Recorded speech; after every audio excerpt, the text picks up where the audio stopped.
That game had a bit of history in it. 21 of 23, a 91.3% completion percentage, the best in a game in Patriot franchise history.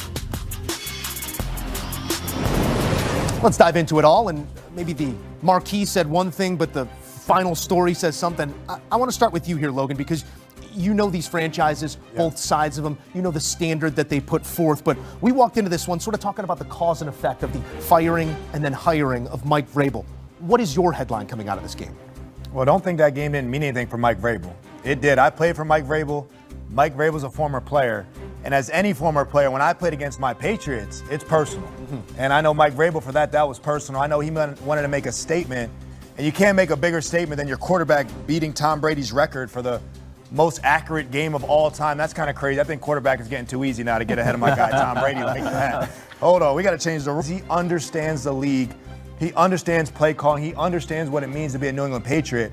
And obviously Tennessee is looking sad right now that Mike Vrabel's on the other sideline with this team, first year, looking like that. And the thing about this situation with Tennessee deciding to part ways with Mike Vrabel, while he was there on the sideline in Tennessee, he always did more with less in terms of the talent, the overall spectrum. When you look at this team he's currently coaching, they have more talent than any team that he coached his last few years there in Tennessee from top to bottom. But then let's highlight the young quarterback in Drake Maye. Over the last 4 weeks in the National Football League, I don't think there's another quarterback that's seen the football field better than Drake Maye. We talked about the 91% completion percentage today, but earlier, 3 weeks ago, he did 82, 73, 69, and then 91. The last 4 weeks, he has been balling in terms of his accuracy, not to mention in that 4-game stretch, 7 passing touchdowns. So when you look at where this team is currently sitting and the aspirations they have, it starts with 2 individuals, the head coach and Mike Vrabel and the quarterback in Drake Maye, because he's playing with an abundance of confidence and he is spreading the football around the football field to his players that are actually exceeding the expectations when you look at the pass catchers. We talk about taking that step forward, JJ, in a sophomore season, but he's quite literally addressing all that we put in front of him a year ago. The shortcomings in terms of accuracy. Downfield accuracy is on pace to make the largest jump we've ever seen in NFL history. But to B-Mac's point, the personnel for Vrabel might be the best he's had in a couple years. Personnel for the quarterback here still is wanting in something. How impressed are you in the numbers he's getting to with the group around him? Yeah, no, it is. It's very impressive because, look, they could still add a running back. Antonio Gibson went down. We're still waiting to see more from Travion Henderson. And, of course, you can't really trust on a week-to-week basis Ramondre Stevenson because of his fumbling issues. We do believe there are going to be some wide receivers on the move over these next couple of weeks. Perhaps the New England Patriots can get their hands on one of them. Also, edge rusher could be a spot. I know we're talking offensively for the Patriots, but if they could get one of those guys that can really set the edge, who could really rush the passer, that would even take this team to another level there in New England. But credit Drake Maye, who, as an MVP voter, I was waiting last week before I could introduce him into my top 5 voting, right? Okay, let's just see the young man keep doing it.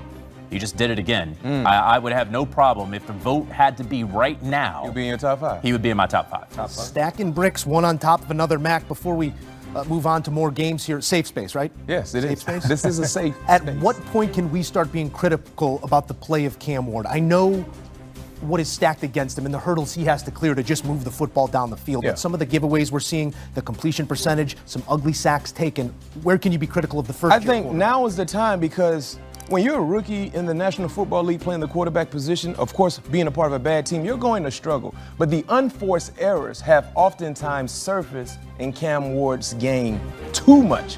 Once again, a fumble, right? You had pressure coming down the teeth of the offensive line, but you cannot explain just dropping the football in the midst of a throwing motion that led to a defensive touchdown for the New England Patriots. And we saw the same thing last week.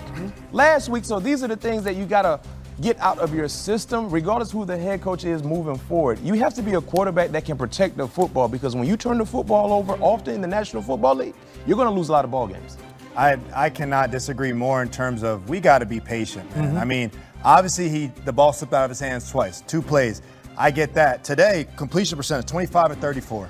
Okay, 225 and a touchdown, and an INT and a lost fumble. Who on the Titans is playing well? Because I'll tell you, their running back, Tony Pollard, who's making a lot of money, he had 18 yards rushing. Jeffrey Simmons is playing well. He was on the sideline today with injury. The receivers have not been playing well. They've been dropping the ball. Oh, by the way, the head coach is fired. And by the way, the offensive line coach, who's the head coach's dad, is not there anymore. Yeah. So if you're the quarterback, the number 1 draft pick, we fire the head coach 7 games into the season, and you don't have your offensive line coach, who's one of the best in the league. So you think about your safety. I mean, what is the future of Cam Ward when you don't even have an offensive line coach capable on the staff? And a credit to the young man and the young talent that is Cam Ward, who is going to be the first to raise his hand and say, I got to be better. But the team as a whole has to be better around him. He does lead the league in sacks taken and has the lowest completion percentage currently in the NFL. We got more to come here on HQ Postgame as we look at some numbers out of this one. The Pats, 5-2, have already surpassed the win total from the past 2 seasons. And for Vrabel, the feather in his cap, surpassing the win total of the Tennessee Titans the last 2 seasons combined. Battery of personnel options at Patrick Mahomes' display here. What did you make of the way that he did distribute the ball to everybody at all times? It's scary hours for opposing defenses when they play against Kansas City with Pat Mahomes having a full arsenal of high-level skill players surrounding him. Pat Mahomes was already cooking. The last few weeks, he's been playing some really inspired football. But now you add Rashee Rice back into the fold, highly motivated with what he already had going on with, you look at Hollywood Brown and the rest of the guys. I mean, at his disposal, it's almost like pick and choose what you want to do and how you want to do it. And that's what we saw. So now with the offense having the high-level pass catchers, the running game finally surfaced. When you look at Isaiah Pacheco, as a team, they rushed for over 150 yards on the ground. So now a sense of balance is there because of the quality pass catchers that Pat Mahomes has. Logan, it's the pillars of winning football that we're seeing here from the Chiefs. But talk to me about what Coach Spags' group did to this Raiders offense that rendered them almost non-existent. They pitched a shutout. That is so hard to do in the NFL. In my 11-year career, I've had 1 shutout in 11 years. And that's because to not let the team even attempt or kick a field goal is really hard in the NFL. That is dominance, and that's what the Chiefs, that's the scary thing about the Chiefs is as well as they played offensively, they play that well defensively. It's like they have 2 head coaches on that staff with Spagnuolo and Andy Reid. And to allude to B-Mac real quick, the balance that they're establishing, when you get to the red area against the Chiefs, the exotics, the plays that they pull down, them being 4 of 5 in the red zone. I've been in Bill Belichick meetings. I've been in meetings with Dick LeBeau. I've been in all types of meetings with Hall of Fame defensive play callers. And it's a long meeting preparing for what the Chiefs can do with those weapons in the red zone. You talked about the defensive dominance. The Raiders were 0-7 on 3rd down. They had 95 yards of total offense for 4 quarters.